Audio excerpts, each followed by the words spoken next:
According to former NDMA Vice Chairman Shashidhar Reddy, earthquakes don't kill people, rather unsafe buildings do. So India needs to think about the building construction with better designs. भूकंप जब आता है तो लोग घायल होते हैं, मरते हैं, इमारतें टूटने से, बिल्डिंग्स टूटने से। ऐसे कोई बाहर होता है तो भूकंप से कुछ नुकसान नहीं होता है।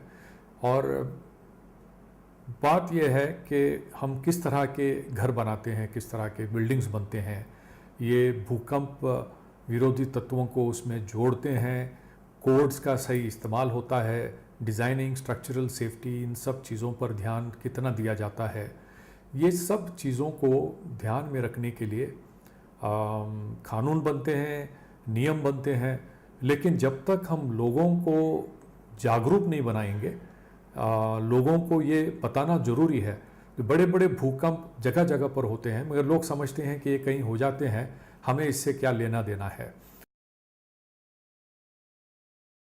नेपाल बिहार बॉर्डर पर पिछला बड़ा भूकंप आया था करीब 81 साल पहले, 1934 में 8.4 रिक्टर स्केल की तीव्रता से ये आया था।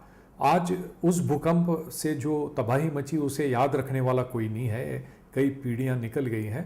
उस ज़माने में जो तबाही मची उसे कोई याद नहीं रखता है, तो लोग भूल जाते हैं। तो इस तरह का जब इस तरह की कोई घटना कहीं भी घटती है, जो वल्नरेबिलिटी है, हमारी सीस्मिक वल्नरेबिलिटी किस जोन पर है, हम हैं 4 में है या 5 में है, किस तरह की तबाही मच सकती है, इस चीज़ को लोगों तक पहुंचाने के लिए एक बड़े पैमाने पे काम चलना चाहिए।